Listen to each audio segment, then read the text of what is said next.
This lecture podcast is brought to you by ThinkLink Institute. Join our lifelong learner program today and ThinkLink with experts for your intellectual journeys. You can also support us in our mission to connect audiences with highly qualified experts in social sciences and humanities. Visit www.thinklink.co and choose the educational assistance program you would like to support. Bismillahirrahmanirrahim. Welcome to all for this second lecture. First lecture recording is available. This lecture is on a very important issue which is vastly neglected. Very few people understand the problem, and because people do not understand the problem, they cannot solve it, obviously. So I'm going to start the screen sharing. Is it my slides are available? Can be seen? Yes, we can see, sir. Very good, Asad. Nice to see you here from Istanbul. All right, so I'm going to start the slideshow from beginning. All right. So we are going to talk about worldviews.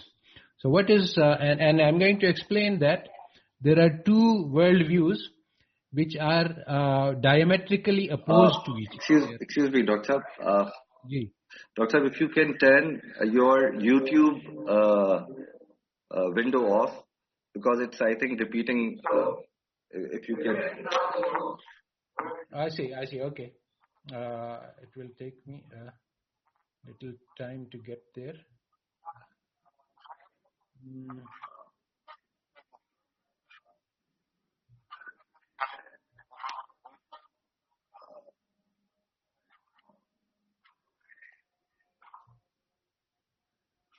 Okay,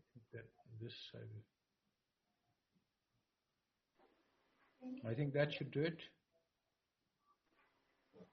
Now let's see what I can do.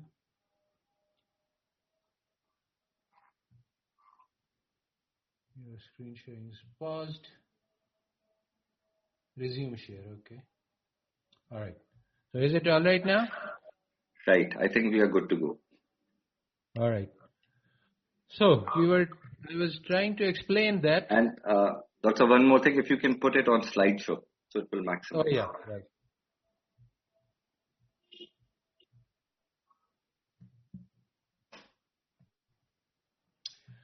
That we have been trained into believing one worldview due to our Western education and another worldview due to our Islamic education. And these two views are opposed to each other. And we do not recognize this. And because of this failure to understand the conflict of the worldviews, we are unable to solve the problem. So first of all, what is a worldview? A worldview is a framework for understanding the world. It is like the framework. It's like the glasses we use. Because we use certain glasses, we are not aware of the glasses. We only look at the world and we think that it is like what we are seeing. But if the glasses have pink color, then everything shows up as pink. So this is the problem. So let me explain what these worldviews are. So basically, the Islamic worldview, we all familiar with, that the world was in darkness, and that is exactly the worldview that was discussed in the first lecture, that the world was in complete darkness, there was ignorance, superstition, everything was bad, and then the light of Islam shone brightly, and the message of Islam enlightened the world and changed the darkness to light and brought mankind a new kind of knowledge which nobody ever had before. And Allah Ta'ala says, Alam al-insana ma'lam ya'lam. And this knowledge created a civilization which lasted for 1,000 years and cast its light on the entire humanity. Now, there is a problem that what happened today. So for that, and how can we fix it? For that, there is a lot of confusion and debate. Why did Islam decline and what we can do to fix it? But that we can put aside for the moment.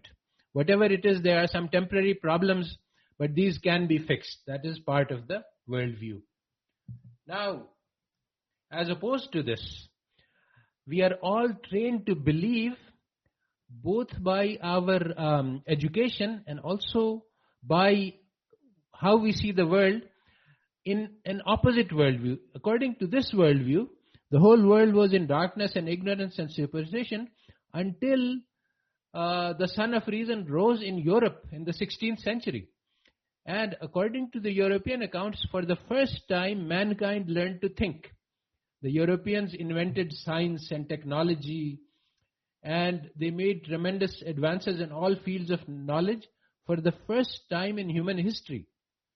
And the West created civilization, literature, philosophy, everything good known to mankind today. And their accomplishments have shaped the world as we know it, and they far outshine those of any other civilization. So that is what we are trained to believe. In anyone who gets a Western education, and even those who don't, this is the picture of the world. This is the worldview that is created by Western teaching. So this leads to a big split, because our hearts are filled with the faith of Islam, but our head is filled with the education of the West. And the requirement of the faith is that we should believe the Islamic worldview. But our reason tells us to believe the Eurocentric worldview. Why? Because we see that the European civilization dominates the world. European science and technology are behind the technology that we are using. I'm using this mic and this laptop and everything that was invented by the West, and Muslims had nothing to do with it. At least the Islamic civilization had nothing to do with it, although Muslims individually may take part in it.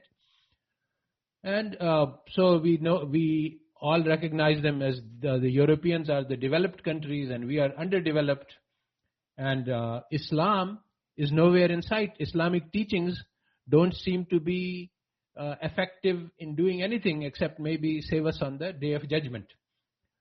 Today, in all ways, even in terms of morality, in terms of power, knowledge, we lack everything. And these are the things that were in the celebrated poems Shikwa Jawab-e Shikwa by Iqbal and also Hali and many other reformers.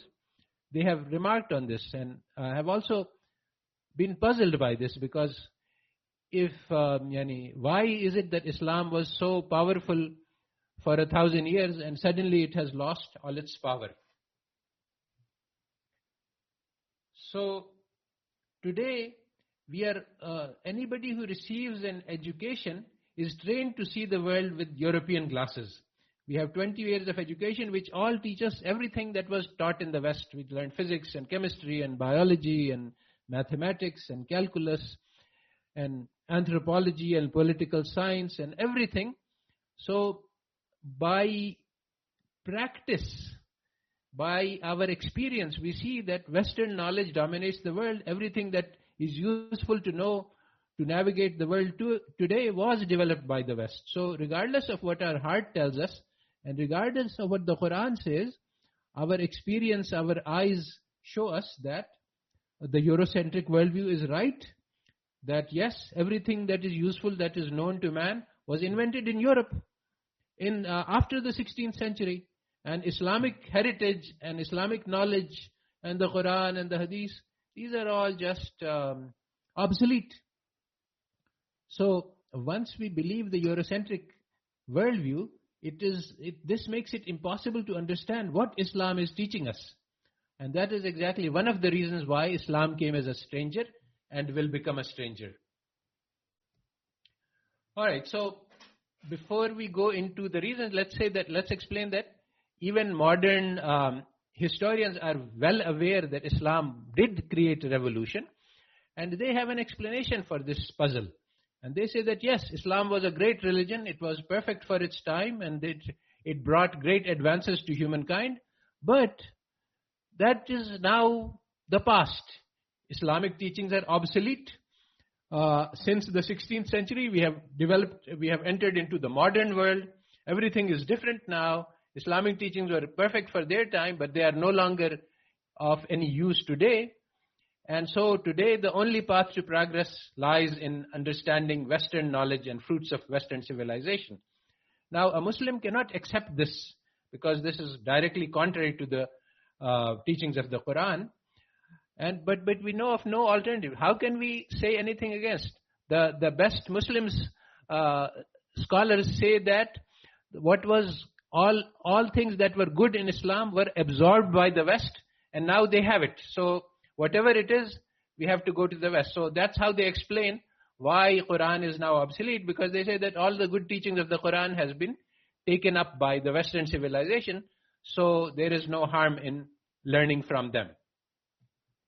But we don't have anything to oppose the Eurocentric narrative. So now, how would a Muslim handle this conflict? And this is really one of the critical problems that we have, because Muslims do not know today how to handle this problem, how to resolve this conflict. Alright, so there are two counter strategies which are very common, which are currently in use in the Islamic world all over. And one is the madrasa strategy, which is to basically exclude modern knowledge and say that, okay, that's just what the worldly knowledge. It doesn't have anything to do with Islam. So we have a realm of worldly knowledge. You can learn how to, basically, they say that it's like carpentry. You can learn how to build bookshelves, or you can learn how to build cars. And these are things which the West knows, but they don't know about soul and afterlife. And so basically it's a partitioning of the domains, that we will take care of the deen and let them handle the dunya. So this is one strategy, and it is a failed strategy. Failed in the sense that if people come and ask what is the right way for creating financial institutions, for example, then the ulama cannot answer this correctly, because they do not know very well the modern financial institutions and how they came about and how they have evolved. So not having the right technical knowledge, they are unable to give the correct fatwa in that field. And this is just one example. In many, many areas of modern knowledge, the ulama are not up to date with the latest teachings of science, and because they are not up to date, they are not able to give the proper fatwa, which must be based on knowledge. Second strategy, which goes beyond this, is called the Islamization of Knowledge Project. So IIUI and IUM were built at by Organization of Islamic Conference to solve this problem. And they said, okay, what we'll do is we'll teach the best of Islamic knowledge on one side, we'll teach Arabic and Sharia and fiqh. And on the other side, we will teach the Western ulum. So that way we will get an integration of both of them.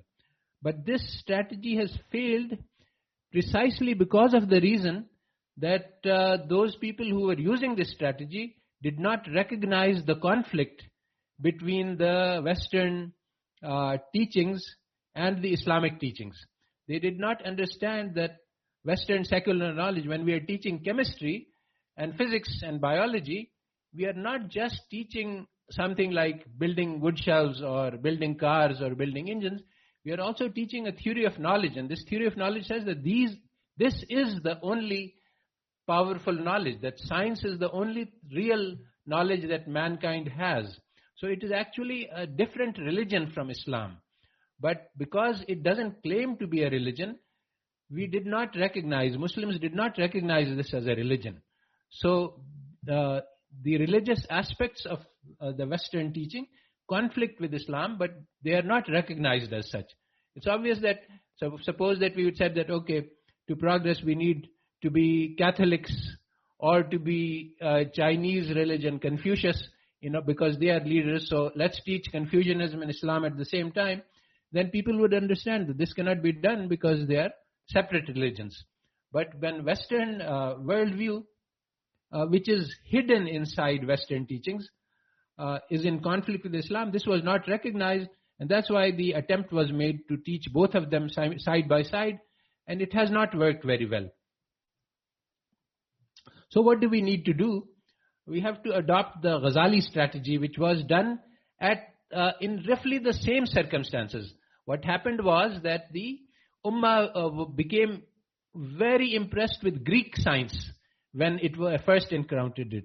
Greek philosophy was very complex and Greek science was very advanced. So all of their teachings were adopted, and the Mu'tazila said that the Greek science is on par with the Wahi.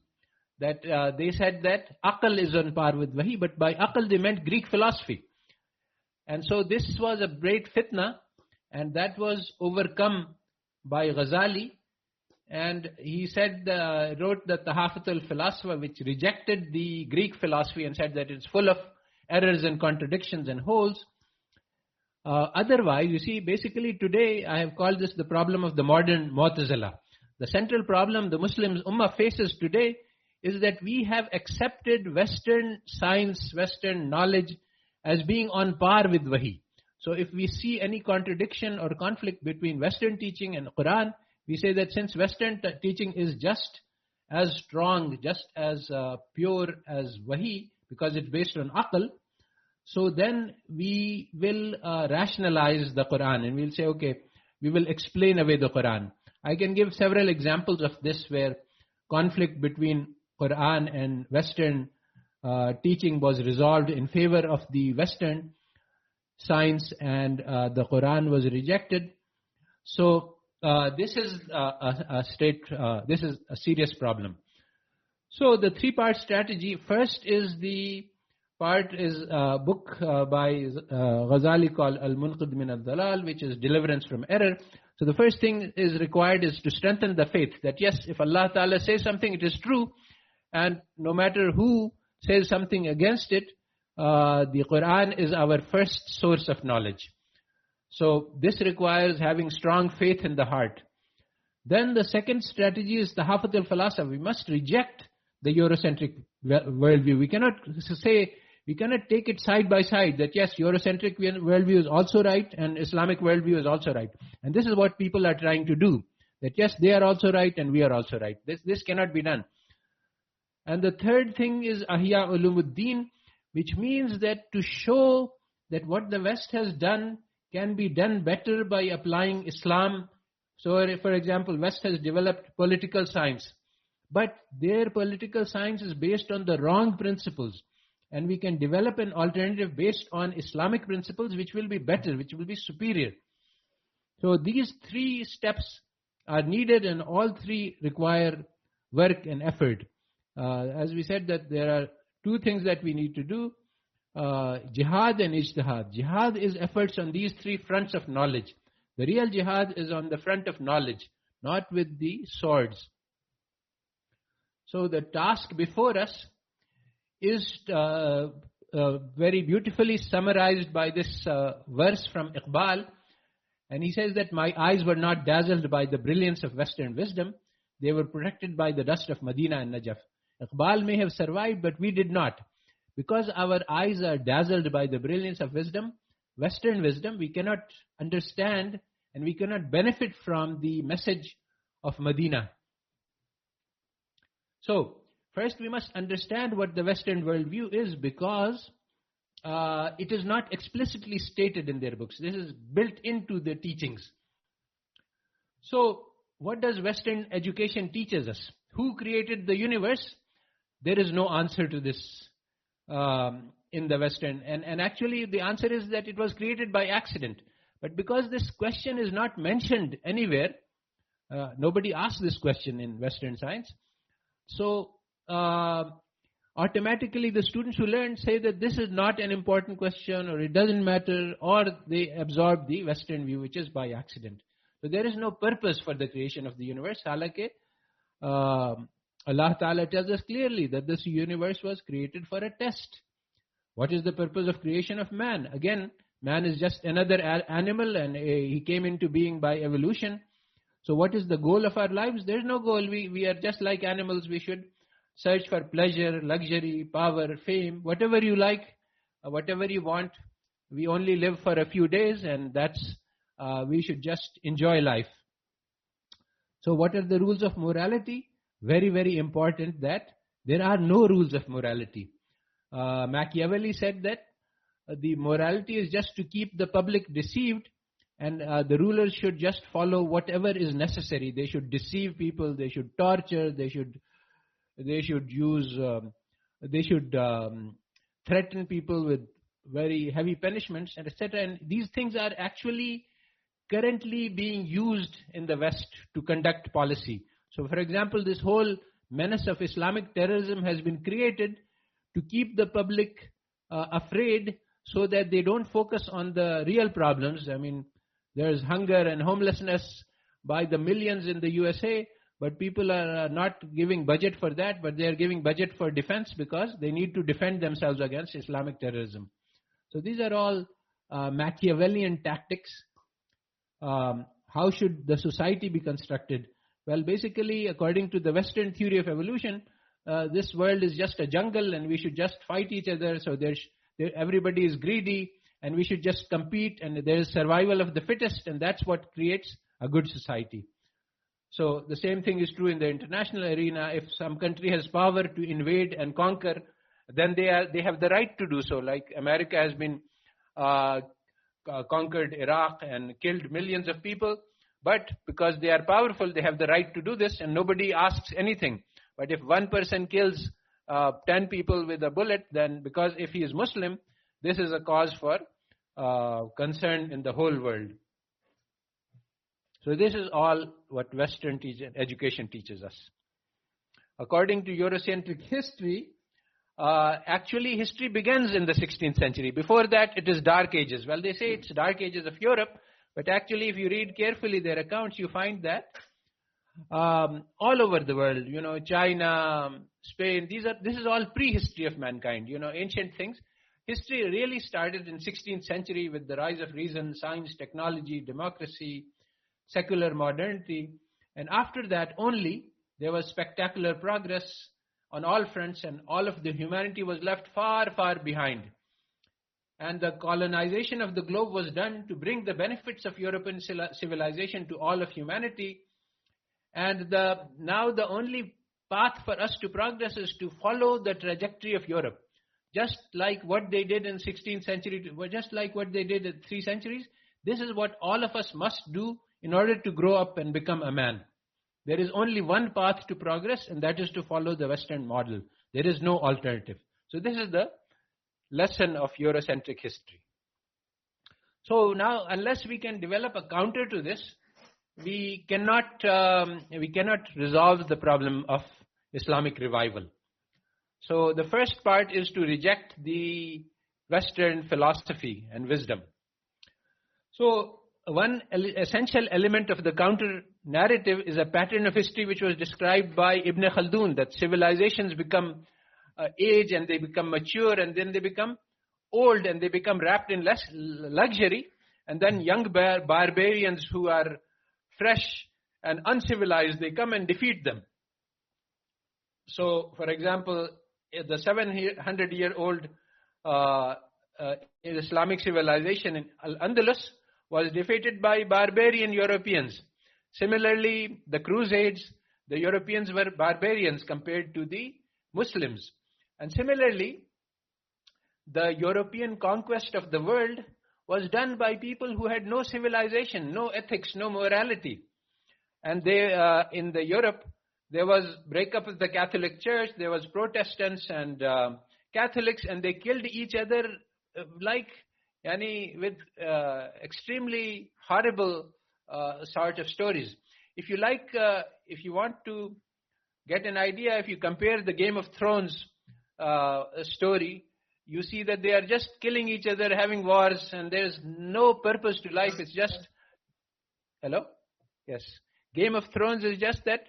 Yes, it's just all a game we play with the blood of the people to achieve power. So this is the worldview which the West had. So according to them, they brought civilization to the world, but actually the truth is that these were barbarians and they were spreading all over the world, and they were advanced civilizations all over the world, in China, in the Islamic countries. But the barbarians overcame civilization, and so this is because they had a comparative advantage in violence. They were ruthless and cruel and completely uncivilized, and they had developed, because of continuous warfare in Europe, they had developed advanced military tactics, which the rest of the world did not have, because they were in much greater peace with each other, and they had much more ethics and morality.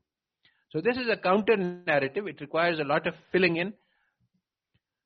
So basically, the West has been saying that they had tremendously powerful progress and trajectory, but from the Muslim point of view, technology, wealth, power, these are not the goals of life. The goal of life is to develop our human capabilities. We are all sent here to learn how to be a human being. And this is what the Prophet ﷺ taught the Sahaba, how to be human beings, how to have excellence in conduct. Rahmatul lil Alameen. And you can see that the West has no concept of being Rahmatul lil Alameen. In the past century, more people have been killed than in any other century of humankind. 20 million people died in World War I, 30 million in World War II, and so many millions of people are continuously being killed. The USA has been in state of war nearly continuously throughout the past several decades. So what we say is that it is not true that progress has been taken place, and it is not true that the so-called developed countries are developed. They are actually becoming less and less developed, because as they move away from their Christianity, which even had some morality, they have lost all sense of morality. They have lost all sense of humanity. They have oppressed Muslims and other cultures. They have destroyed. And so we need to build this counter-narrative. We need to have tales of Muslim heroism and the struggles against domination. So, for example, there is a book written by Red Indians and a book written by Australians. So the story of how brutal Western conquest was, and there's a story of how how much cruelty was done in Africa in taking millions of slaves. So these stories, we need to learn the truth about colonization. It was not to bring benefits of civilization of West to the world. It was to loot and conquer and rape the world, and that was done. And today we can see the power of propaganda, which actually brainwashes our mind, because we are talking about West as being civilized and Muslims as being barbarian terrorists. But actually the truth is, if you look at the counts, the USA, the most civilized country, has killed millions of innocent civilians and tortured thousands of people officially. And Muslim terrorists, their killings amount to thousands. So they are 1,000 times greater in terms of terrorism. But nobody notices this. And today the headlines will read about the Islamic terrorists, but there's no mention of the country which has destroyed Iraq, and the country which has destroyed Libya, and country which destroyed Syria, and many other countries have been completely destroyed by Western power. So the truth about world is very different from the narrative, the narrative that the West teaches us, that we are civilized and advanced and everybody else is barbarian. All right, so part 2 is Ahya Ulumuddin. So how do we learn how to apply Islamic teachings to modern world? So there are many, many places where Western social science is very, very off the mark. Like, for example, Machiavelli's politics, which is currently dominating the world, is very wrong. And there is an Islamic alternative which was to be ethical and moral. And even in terms of nations, Islam doesn't teach us that nations should compete with each other and fight with each other. It says all of you are brothers and sisters, and you should cooperate. This world was created for a purpose. It is a testing ground for us. And so the goal is not to win, but it is to struggle against zulm, against injustice. Human lives have meaning. Each human is infinitely precious. Allah Ta'ala says that if you take one life, it is as if you have destroyed the whole world.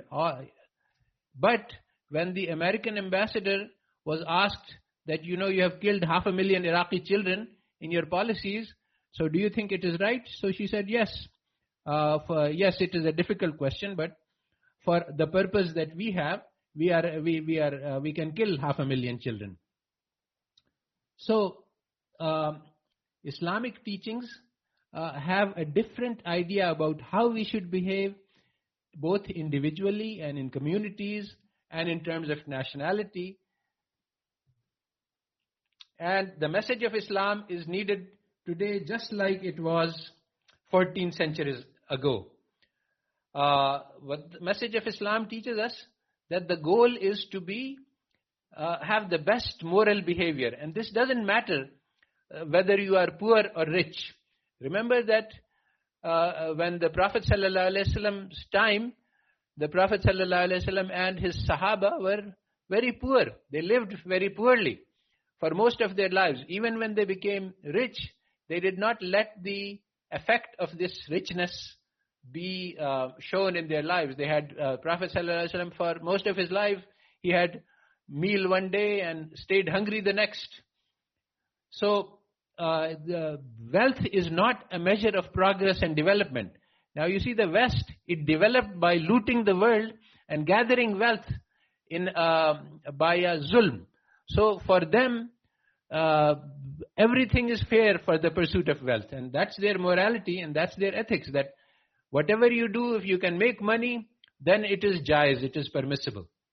So excellence in conduct today, when the global financial crisis occurred, there was massive fraud by banks and by insurance agencies and by many other institutions and by people.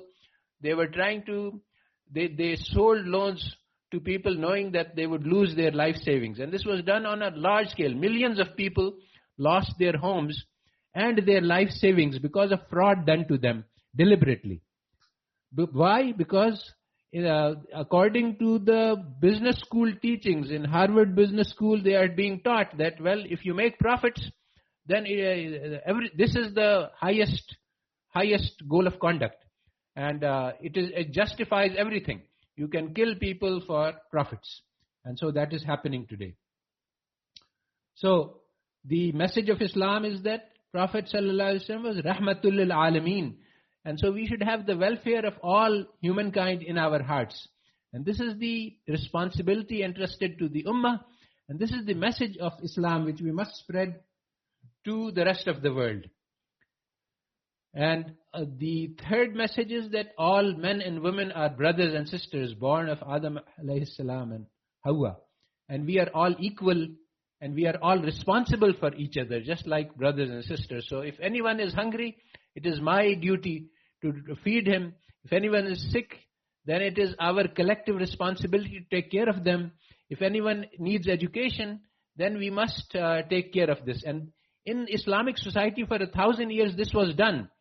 When somebody came to get an education, nobody asked him that where is your money and where is your tuition. Instead, if somebody wants to be educated, then it is my responsibility to make sure that the means exist. And the Muslims did this by creating waqf on a large scale.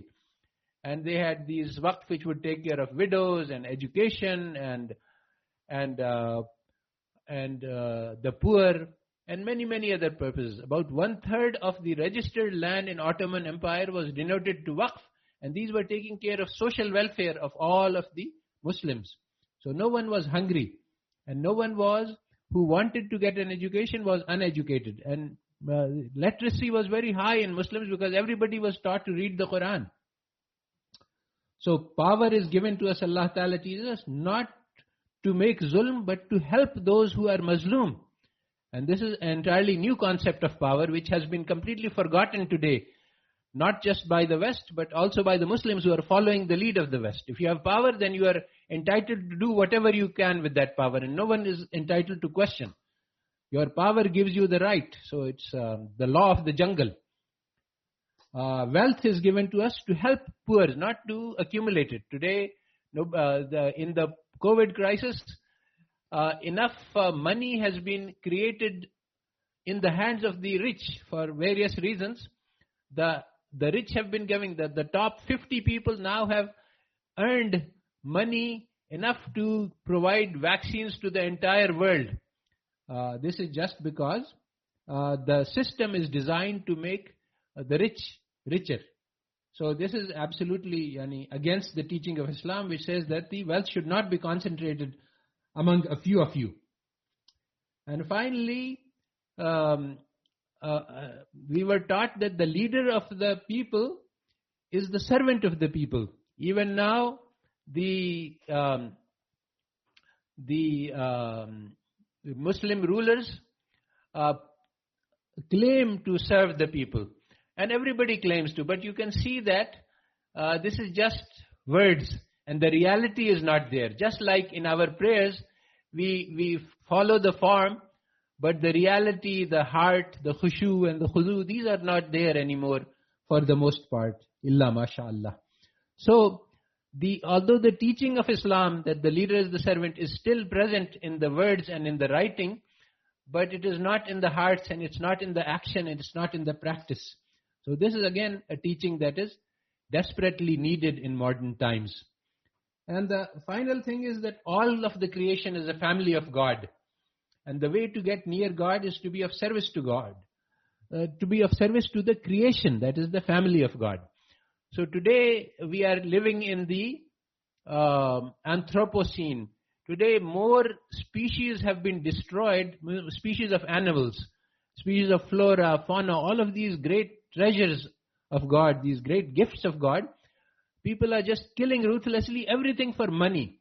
The Amazon forest is a creation which took millions of years to come into existence.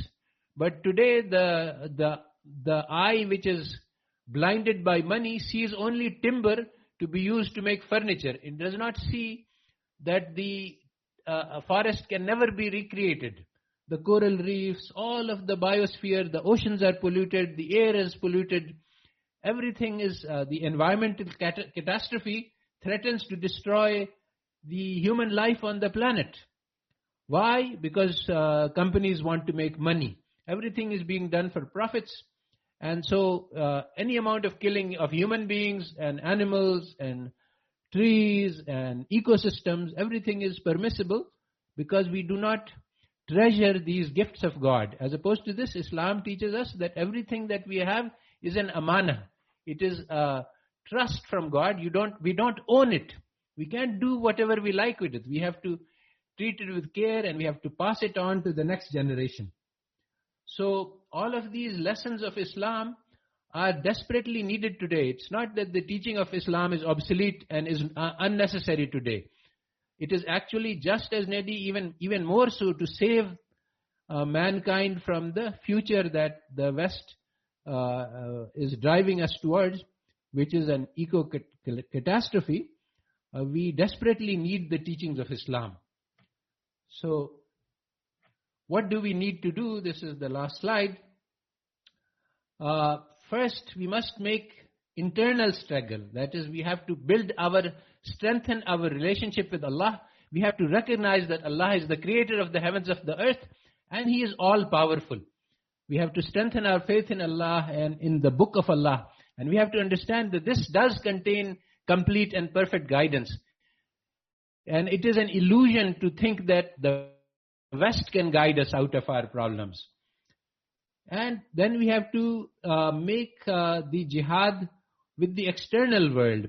But here again, we are failing on many fronts. Basically, people are trying to make jihad on fronts for which we are not responsible. And they are failing. You see, we should struggle in areas where we can make a difference. My struggle should be for my family and for my community and for my masjid. And why is the Islamic world uneducated today? Everyone should reach someone who doesn't know how to read and teach them how to read. Today what we do is we say that, okay, the government should build schools to educate, and I have no responsibility.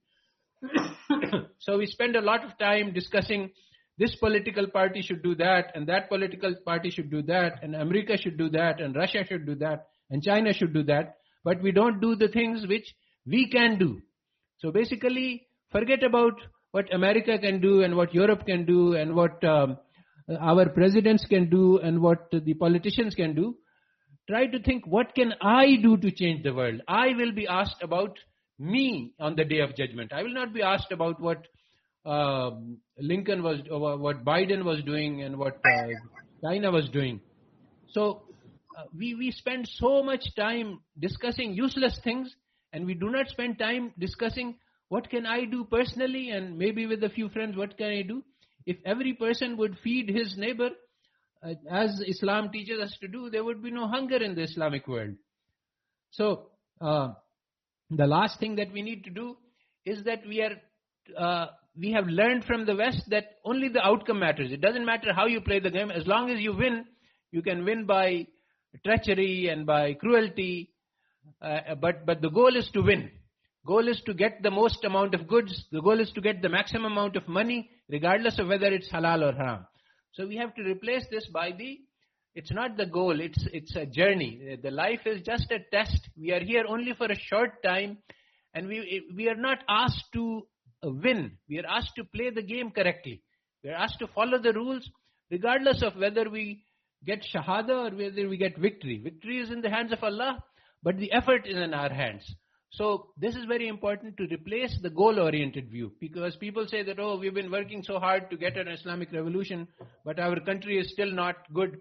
It doesn't matter what the country is doing. It doesn't matter what is happening at the top. What matters is what you can do. Allah Ta'ala will not ask you about others. Allah Ta'ala will ask what I did. So there is this famous story among the Sufia, which I will tell as the end, which explains this message. It's about the Ibrahim alayhi salam was being burnt in this huge fire, and we see this little bulbul, this carrying a little drop of water in its mouth. So the other birds asked, what are you trying to do? She said that I will try to put out this fire which is burning Ibrahim, the friend of Allah. So the other birds said, are you crazy? Have you seen that fire? It is big enough to destroy thousands and thousands of birds. How can you do anything to that fire? So the bulbul said that on the day of judgment, when Allah Ta'ala asks what you were doing when my friend was burning, so I'll say I was doing whatever was possible in my hands. And so this is exactly what we need to do today. So I'll end here, and I will stop this share. Yeah. Oh, stop share. Okay. Thank you so much, Dr. Sab. Yes, I think everyone can hear us. That was a wonderful, very inspiring presentation, and a lot of important questions you tackled. Now we have a question from Malahat Saab. So Malahat Saab, if you can unmute yourself, and if you can also turn on the video, so that would be even better. Assalamu alaikum. Wa alaikum assalam. Thank you, Dr. That's a great presentation, mashallah. So the couple of comments, a couple of questions came up actually, that the one I asked for the last class also, that hopefully you can tackle sometime, that, the failure of the Islamic movements in the recent history of the 200 plus years. So because, they started based upon the similar thought process as you just explained, but they, as a jama'ah, as a collective jama'ah, they fail. So that's the one question. Second is that, I'm personally part of, Tanzim Islam for many, many years, and alhamdulillah, have a pleasure working directly with Dr. Israr Ahmad. And, there is a renaissance of Islamic movements, or Islamic theology came into the play in his thought process, which we adopted, and he kind of go around the same Ghazali approach, that, in order to tackle the challenges of the West or this Western thought process, you have to understand the West. That's what Ghazali did, right, on his time. And, we have to perform the similar methodologies, and we have to open the dialogue. Because see, when those saying that Islam is not related anymore, they are actually coming after us, because when they come up with the LGBTQ well, they come up with the other issues of the modern time, which is not exist on previously. They, Right. I got the idea. Regarding the first question, I'm going to discuss all of these movements later on and explain issues. But regarding Dr. Israr, yes, I think that I would disagree that, yes, somebody needs to tackle the Western knowledge, but not everybody. And in fact, it is harmful for most people to actually do what I am doing, which is to go deeply into Western philosophy and to understand why it is wrong. No, we don't need to do that. We just need, this needs to be done only because Muslims are overly impressed. All we need to say is that that is wrong. And if most of the Muslims did not understand either the philosopher or the Tahafatul philosopher, and nor was it necessary. The only problem was that Muslims were overly impressed, and it was necessary for some people who were credible to say that what the West is saying is wrong. And once this is believed, you see, basically your eyes are dazzled by the brilliance of the West. And so some people need to overcome this, and they just need to say that, okay, turn away. As I teach my students in economics that, you see, our problem is that we are trying to follow the West. And the West is actually 50 yards in the dark. They are actually in ignorance and darkness. So if we follow, we will become more ignorant and darker. All we need to do is turn around and we will already be advanced, because the direction is 180 degrees opposite of where they are going. Yeah, I think that the one thing is, let's try to give some other people some chance also. I think I see. You can comment on later, but I mean, if sometime you can actually address the theology of the popular culture, which is affecting our youth and all those things, which is causing all this problem. So inshallah, that will be better. Inshallah. Ahmed Babruk, I think I see a hand by Ahmed Babruk. Assalamu alaikum wa rahmatullah. Wa alaikum assalam. Actually, Jazakumullah khair, very interesting presentation. I just wanted to share when you said how Imam al-Ghazali tried to liberate the Muslim mind and let Muslims move on full steam within their own sphere. I just wanted to share very quickly a simple example about the establishment of the legal logic. As we know, the mantiq of al-fiqh exists on usul al-fiqh. And by the end of the second Hijri century, Imam al-Ghazali or Imam al-Shafi'i already wrote a risala. And as we know, Imam al-Shafi'i died 204. And in this first Hijri century, there was no interaction, seldom interaction between Muslim and the Greek philosophers. Right. Nonetheless, when we compare between the Aristotelian logic and the logic that exists in Usul al-Fiqh, without any bias, without being emotional or anything, what exists in our Usul al-Fiqh far, far exceeds the logical rule that exists in the Greek philosophy or in the Greek logic.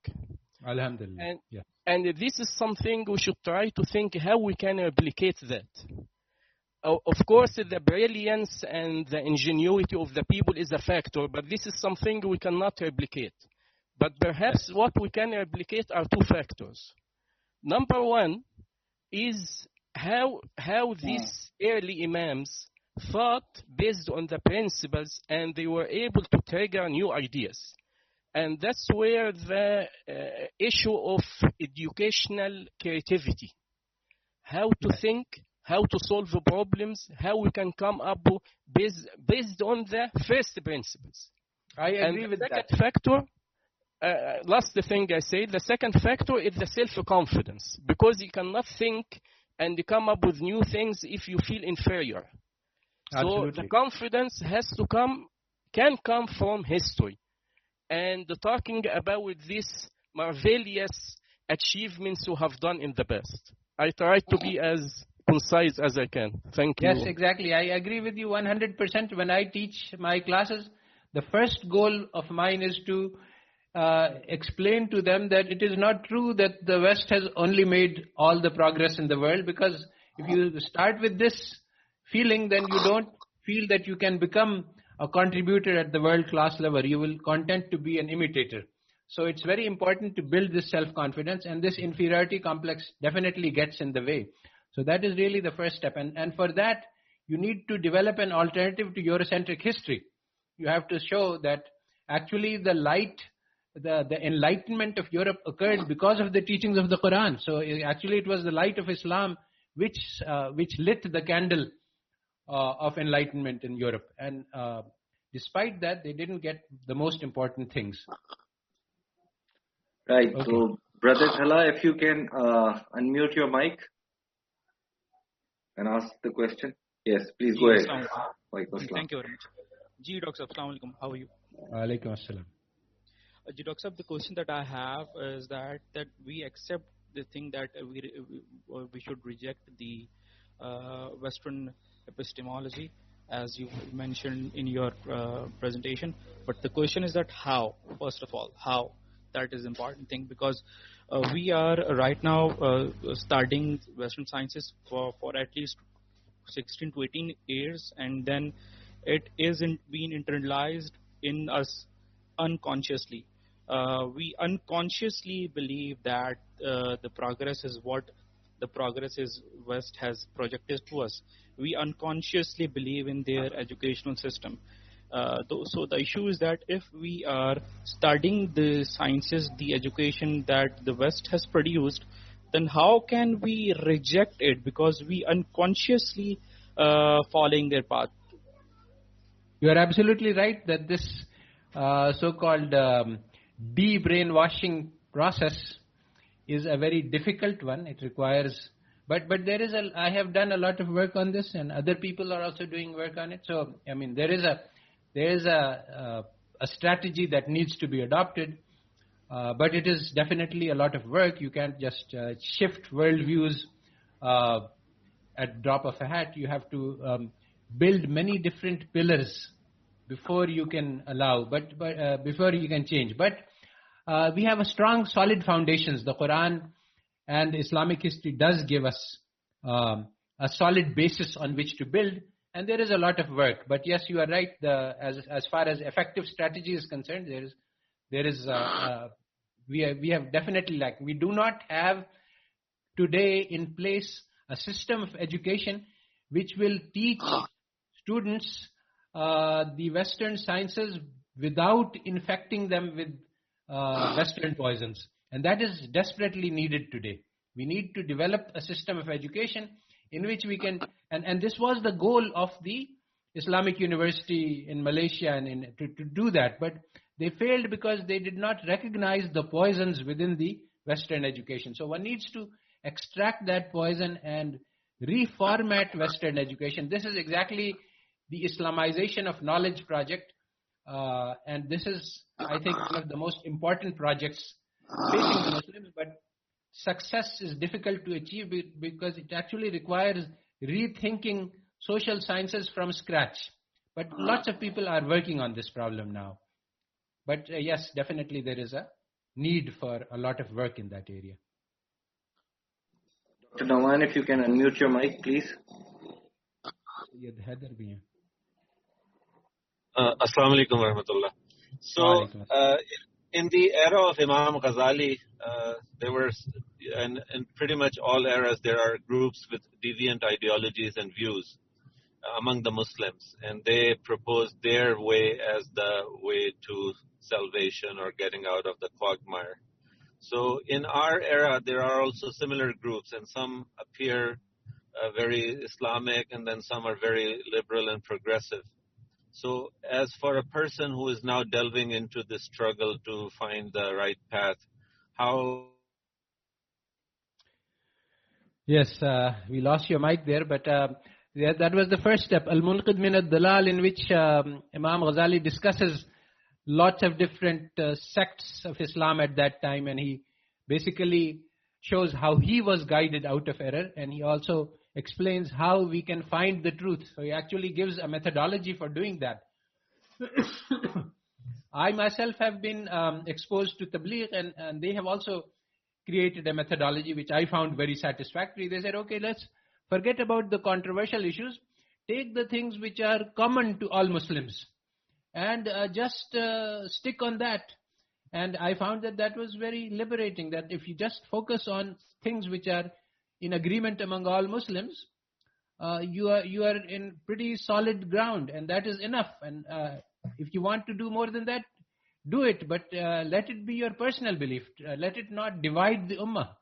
So there is enough solid ground in deen on issues which do not divide us, that we don't need to worry about the controversies. That is my own resolution. But Imam Ghazali had a much more sophisticated and complex resolution. Recording? Yes. So that's my answer. There's another question. I'll mute. Okay. There's one question. What counter narrative do we have to the politico-socio-economic order of the West, which upholds democracy, liberty, and free market economy? Oh yes, there is lots of very powerful counter narratives. I will not be able to go into them. First of all, within the West, there has been a very strong criticism of these ideas, and so there's a lots of material which you can use. And from the Islamic point of view, we can make an even stronger counter arguments. So there's a lot of material, but this is exactly, the purpose of my lectures is that the intellectual capital of Muslims should be engaged in these battles. Although, as I said, this is not a battle which everyone should fight. Because we don't need to, set up that here is to learn Western philosophy, which is very deep and complicated, then learn the deep and complicated answer to it, and then learn the simple Islamic views. The first two steps can be bypassed. As long as we understand that it is wrong, we don't need to understand what it is and why it is wrong. But at this moment, because of the hegemony, because of the power of the West, some people need to do this task. But this is a very deep and difficult task, and enough material already exists that we don't really need to throw some people into this mud and then have them clean it and then understand the process. So we don't need to give people poison and then give them the antidote. We can avoid giving them the poison altogether. But for those minds which have already been poisoned, there is no alternative but to give them the antidote. So there is some issues involved here. Right, sir. There's a question. Would appreciate a list of ongoing efforts, initiatives that we can keep up with over time to learn more about this revival. Well, there are many organized jamaats and there's lots of individuals. In general, if you look at the process by which Islam spread over the centuries, it's very surprising that, Muslims conquered a large chunks of Middle East and of the African coast in the Mediterranean. So, and eventually the entire population converted to Islam. But why did it happen? It was not because of the government. It was not because of the sword, as our enemies have accused us of, and some Muslims have accepted. It is just that it was on a neighbor-to-neighbor basis. One person would live in a good way, and the people that he came into contact with would say, oh, this is such a nice deen, I would like to be part of it too. So there is a lot of evidence that it was just one-on-one, person-to-person. And similarly, today also, Islamic revival is going on one-on-one, person-to-person. And if you look around, you will find some people. So there are lots of little lights all over the place. So that's what I would like to say. Yes. Right. So if there are any other questions, people can still ask. We have a few minutes. I would like to ask Noha for her question. I see that Noha is. I think the last question was from her. No. Noha Farah didn't ask question. Did she? No. Okay, so let me see if she's there. I see her name on the board. Professor Zaman, thank you so much for this very enlightening series of lectures. Thank you. Thank you. I actually had a comment on a previous question about decolonializing universities. And in Egypt, I'm in a situation where I teach in a foreign university, and the majority of my students are actually foreigners. So the thing is, sometimes I introduce parts of ethical economics where, for example, a comparison showing the Adam Smith example of specialization and division of labor in the factory of needles versus Ghazali and his pen example. And actually, Ghazali is easily shown to have a superior line of analysis when comparing, for example, self-interest and does it maximize social interest. And even if Adam Smith didn't actually verbally say it's self-interest, however, his example, I know there is a lot of here not specialized in economics, so I don't want to go into details, but I know you have written in this before. So the thing is, when I elaborate to students how Ghazali was far more superior in his line of thinking, that in a self-interest is not in contrast with social interest, and to the contrary, there is an encouragement of benevolence, and sometimes you can produce just for benevolence. And then the students actually have been totally brainwashed that a lot actually sort of reject this line of analysis, and they say, yes. So I wanted this just to comment to this, but then I lowered my hand because you moved on in the conversation. Thank you so much. There are two very important issues that you have raised that I would like to comment upon. One is this, that yes, the Western tradition does very deep brainwashing. So at this point, I don't want to actually, we have to deal with different audiences. So here, in this particular set of lectures, I want people who are very strong in their faith, and they're just having difficulty rationalizing it I have struggled through this for years to trying to find out the solution to the problems that I'm answering here. And so I'm only looking for people. I'm not trying to answer skeptics, people who are, I'm not trying to take the message to the kuffar, to the unbelievers, because this time we need to strengthen the faith of those people who want to believe but find it difficult to do so because of the challenge of the Western intellectuals. So that's one part. And the second part is, yes, if you have that's why my audience is Muslims. If you want to take this message to the non-Muslims, to secular modern audiences, you will have to modify it quite a lot, because they will not accept a lot of premises. For example, even if I say that Islam brought a revolution to the world, say, no, there was no revolution. So things like that, the basics. I say Quran is complete and perfect. They say, no, Quran is obsolete.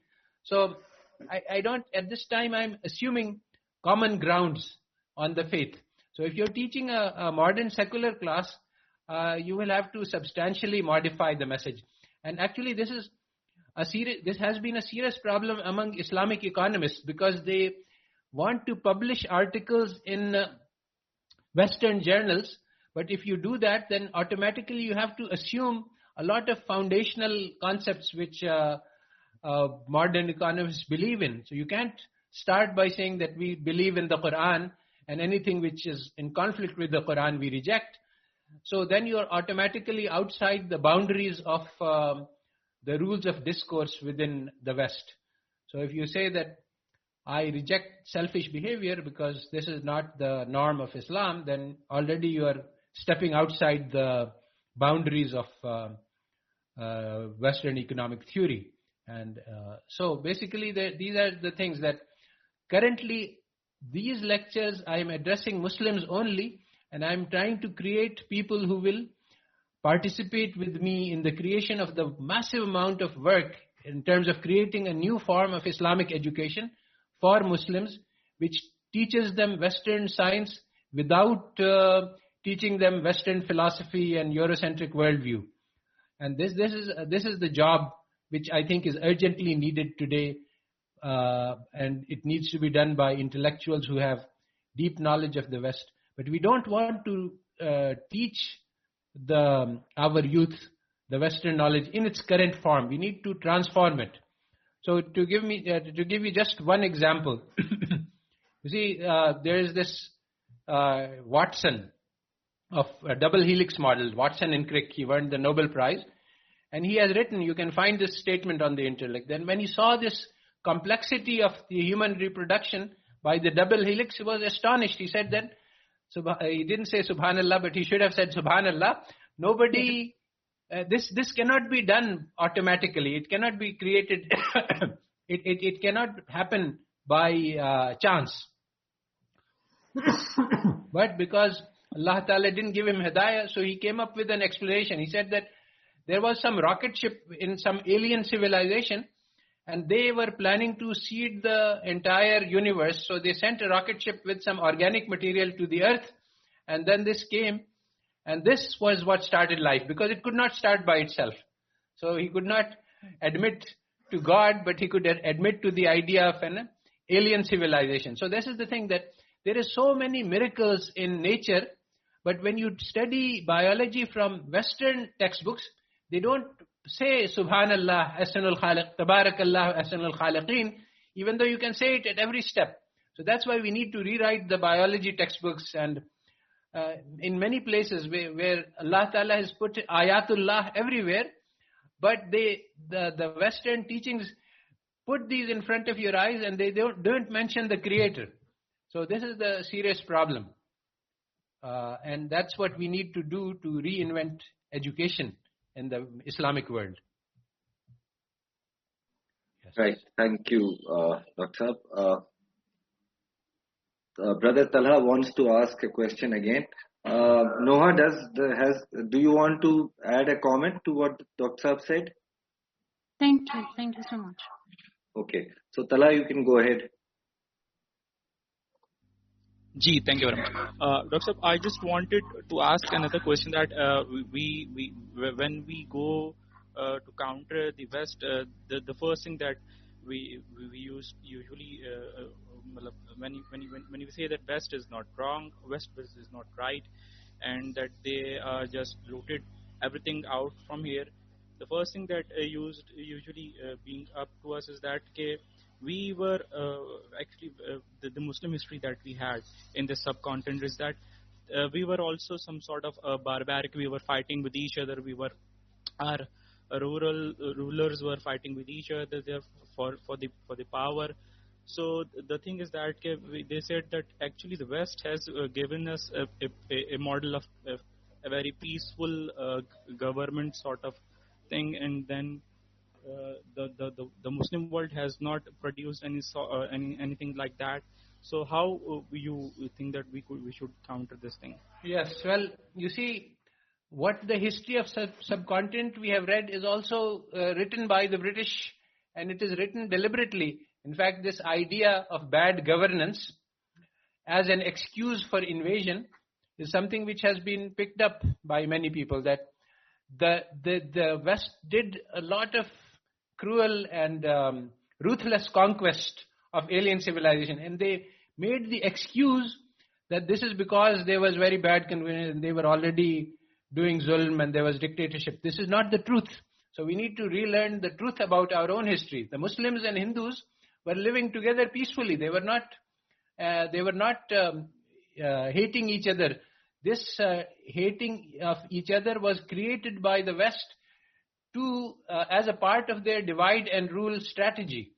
So there are books being written now which show that, all of the past history of both how Muslims came and how Hindus were behaving, these are all distorted very badly, and the real history is very different from what we have been taught. So this is another front for education.